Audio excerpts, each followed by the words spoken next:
Hi, Barbie! Hi, Ken! Hi, Barbie! Hi, Barbie! Hi, Barbie! Hi, Barbie! Hi, Barbie! Hi, Barbie! Hi, Ken! Hi, Ken. Barbie is a pink feast for the senses and a film personifying playfulness and the power of imagination. Margot Robbie's generic Barbie, her actual name in the film, is hilariously introduced in a parody of the opening of 2001 A Space Odyssey. This is narrated by Helen Mirren, who continues to narrate the film intermittently. Thereafter, we see generic Barbie enjoying her pink plastic fantastic life of fashion, some sort of political engagement, endless costume changes, fun on the beach, and dance parties. All taking place in Barbie Land, where she is surrounded by talented, beautiful fellow Barbies living their own special Barbie adventures. Beach Ken, played by Ryan Gosling, an accessory less important to Barbie than her high heels, is desperate to impress her and is beginning to vaguely question his complete lack of agency. Then suddenly, Barbie herself begins to have thoughts of death and her feet go flat.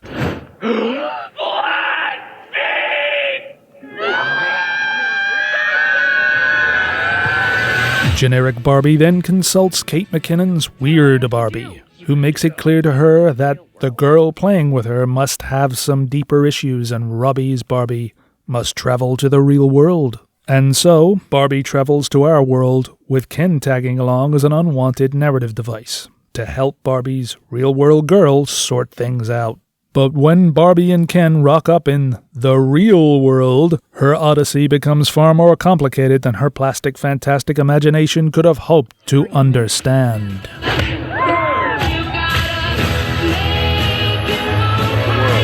This would be catastrophic! We haven't played with Barbie since we were like 5 years old. Oh.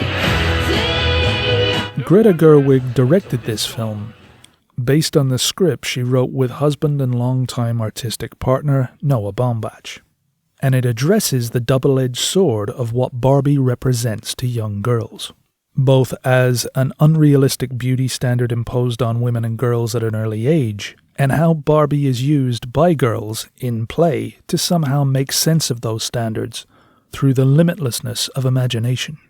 Barbie eventually realizes that the girl she has left her perfect life to help is in fact America Ferrera's Gloria, a woman who is playing with her teenage daughter's unwanted Barbie on the sly in an attempt to recapture her daughter's early childhood. This particular plotline is exploring similar territory to Gerwig's brilliant Lady Bird, a coming-of-age story where Saoirse Ronan's titular Lady Bird is seemingly outgrowing the maternal influence of her mother as she comes into herself, while the mother is played by the peerless Laurie Metcalf. That film is in fact a beautiful, sad, funny, sweet ode to the universal truths of mother-daughter relationships. In this case, it's played for laughs, from the mother's perspective rather than the daughter's perspective, who is kinda just along for the ride. Margot Robbie is perfectly cast as Barbie, but there's more to her than just her obvious physical attributes. Or more to the point, there isn't much to her at all at first. While both Beach Ken and Gloria have the real narrative drive of the film, it is Barbie's job to be forced by circumstances to desire some personal motivation beyond handbags and being aesthetically pretty, something she rejects at almost every turn. About the universe. The choice is now yours. The first one, the high heel. You have to want to know, okay? Do it again. Generic Barbie is surrounded by Barbies of purpose.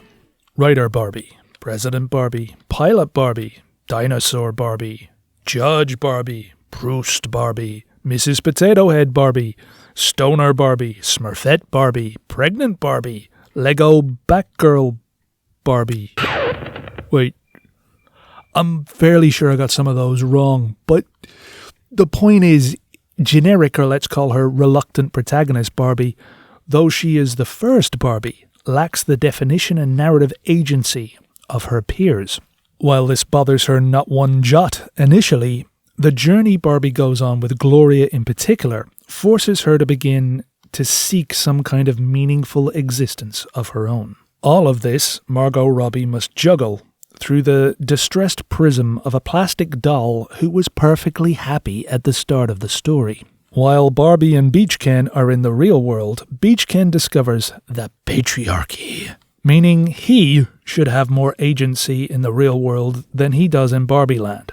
So, he takes this ridiculous idea back to his world, thereby upending the balance of power. Ryan Gosling's Ken, oddly enough, has more of an obvious story arc than Barbie. However, the Beach Ken and his fellow Kens are largely representative of other things. First, their lack of purpose, to begin with, is a reversal of women being second to men in the real world, as per the film's specific outlook. And then, after his sort of revolution, Kens represent what boys represent to girls as boys and girls become teenagers.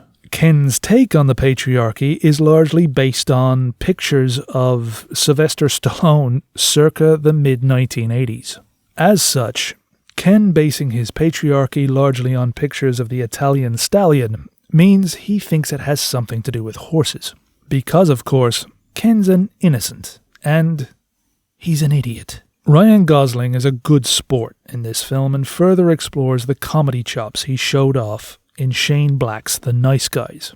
Kate McKinnon plays Weird Barbie, the Vietnam vet stroke the Matrix's Morpheus of Barbies. McKinnon is, as always, brilliant at playing just the right kind of kooky weird character that the film requires, and was, to my mind, the saving grace of the disappointing Ghostbusters 3. The always brilliant and hilarious Rhea Perlman embodies the spirit of Ruth Handler, the creator of Barbie and co-founder of Mattel, the toy company that makes, you guessed it, Barbies. Perlman's Ruth is a cross between the Oracle from The Matrix and Glenda the Good Witch from The Wizard of Oz. Now, these references are not just me counting my toothpicks, as I normally do. I'm referencing the fact that Greta Gerwig listed out several films she used as reference to create this film. That list includes The Red Shoes, The Truman Show, All That Jazz, A Matter of Life and Death, and a bunch more I'm not getting into right now. But if you want to look it up, it is a really good list of films. You should check them out. Will Ferrell turns up as the CEO of Mattel, deeply disturbed to find out that generic Barbie has escaped the confines of Barbie Land. So, he resolves to put her back in her box. Put the Barbie back in the box. I like that the CEO and his cadre of black-clad executives feel like out-of-touch Hollywood executives, gushing with appreciation of the thing they own, while having no clue whatsoever as to what it is or what it means to its audience, in the same way that the CEOs of Mattel in the film don't really understand Barbie or what it means to the children that play with it. This is a well-written film with as little CGI as possible, based on individual character arcs in an era of CGI-laden sequels, prequels, and comic book reboots, where almost none of which have a plot or a purpose or a mama or a papa or an underlying story anymore. As such, the bewildered executive reference is, intentional or not, a welcome dig, although after a while, the executives themselves do grate a bit and kind of outstay their welcome. There's little to differentiate between the goofy executives and the idiot Kens, and if said executives provided some greater threat or barred a progress, their goonish presence, preferably resolved by Barbie herself in the third act, would have been less irritating. But it is a minor gripe when you have Will Ferrell screaming in terror at pregnant Barbie having forgotten that she existed. Sarah Greenwood's production design is a character in and of itself, especially in Barbie Land. The miniatures look real and the sets look like miniatures, and you feel like you could reach into the screen and move things around, which is exactly the point. Greenwood and set director Katie Spencer managed to drain our actual world of a specific shade of pink in order to complete their mid-20th century modernist architecture vision. The whole vibe feels like a sanitized 80s Miami where the Stepford wives have found autonomy, moved in, and started their own incredibly efficient and very stylish drug cartel. Later on, when the Kens managed to somehow wrangle control, the very same houses look like to have been taken over by teenage boys who just won the lottery. part of what sells the Barbie-land feel is cinematographer Rodrigo Prieto's wide, high, capture-everything framing.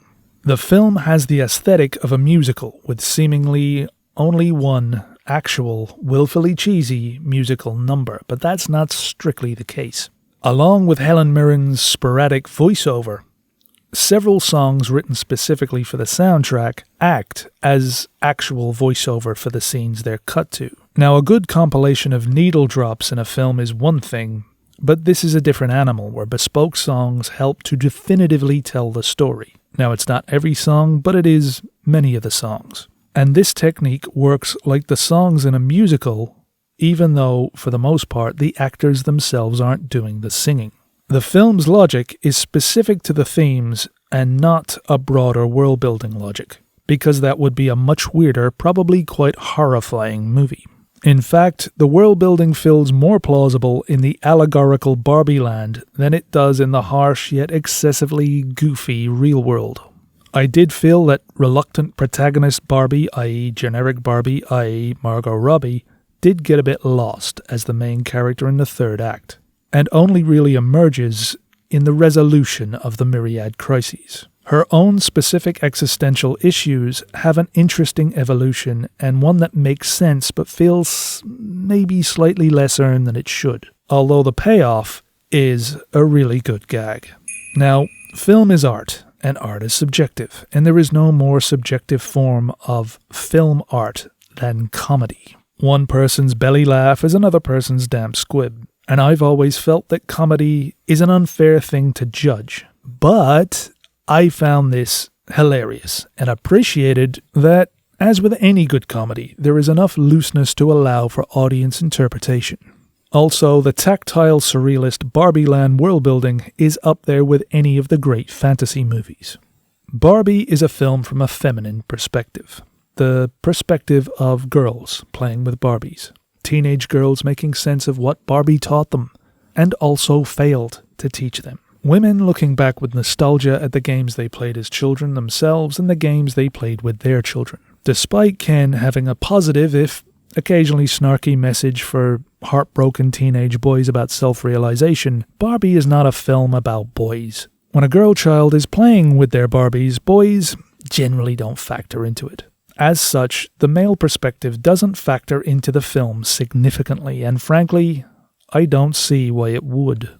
None of this takes away from the film, and I do believe that it is a classic, an instant classic that people will be talking about positively and interactively for the next 50 years.